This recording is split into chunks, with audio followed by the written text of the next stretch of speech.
45 votos a favor, 5 en contra de la reforma política electoral, que no habla de candidaturas independientes, Eduardo de la Torre, y tú sigues insistiendo en ese tema. No va a haber candidatos independientes. ¿Cómo estás? Bien, ¿qué tal, Ramsés? Un gusto estar contigo y aquí con Claudia, y un saludo a tus radioescuchas. Sí viene en el apartado, es una reforma constitucional, sí viene. ¿Ah, sí viene? Sí viene. Yo, cuando estuvimos aquí en esa excelente mesa de debate, no había leído la iniciativa porque del magnánimo posicionamiento del secretario general de gobierno, sí, no los había mencionado. Ajá. Pero ya leer la iniciativa sí viene. Entonces, ¿te vas a aventar de candidato independiente, Eduardo? Para la Diputación Federal por Jalapa Urbano, sí, estamos reuniendo los requisitos, los complicadísimos requisitos.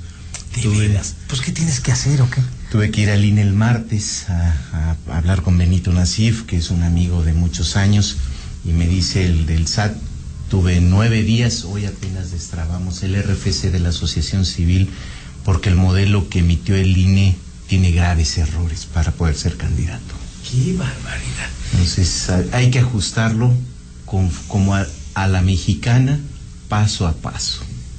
Paso a paso. Entonces, 9 días te tardaste para el RFC. Para el RFC. Bueno, pues ahí se aprobó la reforma política electoral. Hay algunos rubros, bueno, los alcaldes, ya lo hemos discutido en la mesa que tú comentaste y que participaste, y te agradecemos muchísimo. Y bueno, pues ya no hay vuelta de hoja, ya está aprobada esta reforma, Eduardo. Sí. Yo a esta reforma no le veo problemas de inversión, como lo he comentado, porque en este estado la magna obra de la carretera México-Tuxpan se hizo en 30 años, o el túnel sumergido se hizo en 15 años.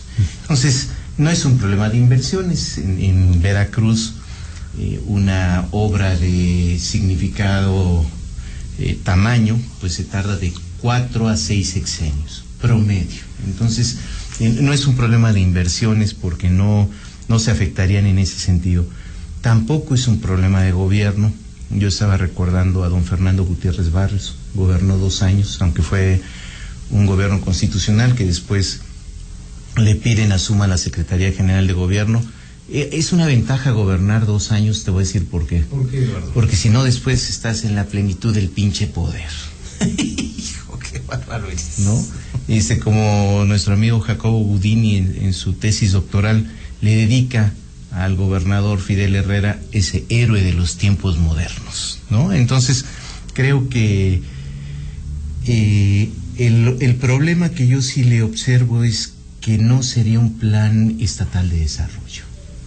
No habría un ejercicio de planeación política, democrática y, por supuesto, de gobernación para Veracruz. Creo que en este sentido el gran problema de los 2 años es ese. Se pueden escudar en Puebla, que va a ser una gubernatura 1-8, ¿no? Un año con 8 meses. Sí. Pero ¿qué crees? Ya se arrepintió Moreno Valle. ¿Y entonces? Y ya está el Congreso debatiendo para hacer otra contrarreforma de 4 años, 8 meses. Para la gubernatura. Para la gubernatura. ¿Aquí se puede hacer lo mismo o ya no hay vuelta de hoja? Por supuesto que también se puede hacer lo mismo. Si piensan igual que piensan como Moreno Valle, que sería irse a la cárcel por motivos de corrupción. Y hay muchos. Finamet, FAEP en educación, el mismo túnel sumergido. Entonces yo creo que la oposición ciudadana, porque no están los partidos, el PAN tendrá un candidato a gobernador comparsa y el PRD comparsa. A mí me parece que sería excelente una fórmula: Julio Saldaña por el PRD y Julen Rementería por el PAN. Pues Julen quiere Juan Buenotorio también. No, pero imagínate los compadres de candidatos, ¿no? Uno por el PAN rojo y otro por el PRD rojo.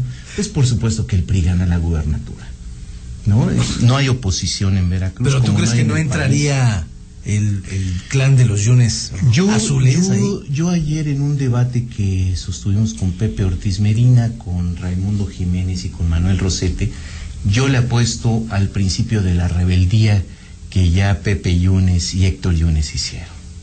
Entonces, al principio de la rebeldía significa una ruptura democrática, que sería no lo que diga el señor gobernador, porque primero decíamos no va a lograr una gubernatura de 2 años y la logró.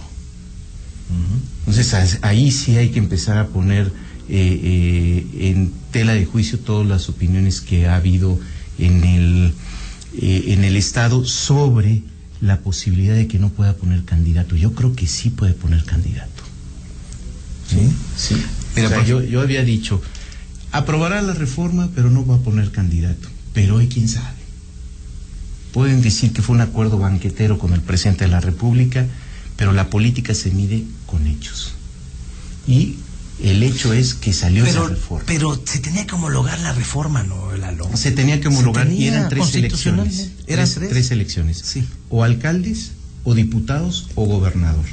La que se pudo haber homologado sin ningún problema era la de diputados. Ya habíamos tenido diputados de 2 años. Sí, con Alemán. Y para los diputados que tenemos, como estos de 45-5, ¿no? A mí el que me sorprende es Hugo Fernández Bernal, que significa que ¿pero ya... votó en contra, Hugo Fernández? No, es el que me sorprende. No me sorprende ni Zairik, ni Joaquín Guzmán, por supuesto ni Fidel Robles, ni Pola. Aunque Pola, como dicen los políticos tabasqueños, robalea, ¿no? A veces anda en aguas saladas y en aguas dulces, ¿no? Una ley un acto, ¿no? Un extrañamiento anticonstitucional. Es discurso. La acción de inconstitucionalidad necesita el 33% de los diputados. No los tiene en la Cámara, lo puede hacer su partido, pero ¿bajo qué argumentos? Hay jurisprudencia donde dice que un proceso legislativo no es impugnable. Entonces, ¿es hacer ruido, entonces? Es un pataleo mediático nada más. Yo no le encuentro todavía una certidumbre constitucional o jurídica para que se pueda echar a andar a esto. Lo que sí, el problema es político fundamentalmente. ¿Tú lo ves así? Yo lo veo así, que del mismo PRI, así surgió la corriente democrática, y espero que estén reflexionando también en eso. La del ingeniero Cuauhtémoc Cárdenas en el 88, 87, cuando nacen, pero en el 86 fueron las primeras críticas, como las que hoy tiene Héctor Yunes y José Yunes. Creo que hay que observar muy bien en qué va a desencadenar esto. ¿Tú crees que podría haber un rompimiento con el Partido Revolucionario Institucional? No sé si rompimiento, porque son 2 hombres muy institucionales. Pero sí me parece sano, a diferencia de la clase política en el Estado de México, que no ha habido ninguna desbandada en 80 años desde que Isidro Fabela hizo el Grupo Atlacomulco. Y en Veracruz sí, renunció Dante Delgado, renunció Ignacio Morales Lechuga, renunció Miguel Ángel Yunes Linares, renunció Eduardo Andrade, pero ese se arrepintió y regresó, ¿no? Sí. Después de ahí, yo creo que ya después de la cruda realidad dijo, no, tengo que regresar ahí al PRI, después de saludar a López Dóriga. Pero bueno, yo creo que en ese sentido, el principio de rebelión política va a ser muy importante. ¿Qué es lo que dicen los seguidores de estos 2 senadores? Que eso es lo más importante. Y la primera prueba de fuego, 2015, ¿cómo le va a ir al PRI en los 21 distritos federales electorales? Y esa es la prueba donde tú entonces me estás diciendo que vas a contender como independiente. Vamos a presentar los requisitos en la primera fase, y de acuerdo a lo que se emitió la convocatoria el 21 de noviembre, y después viene la fase de reunir 5,490 firmas, nada más, para el distrito de Jalapa.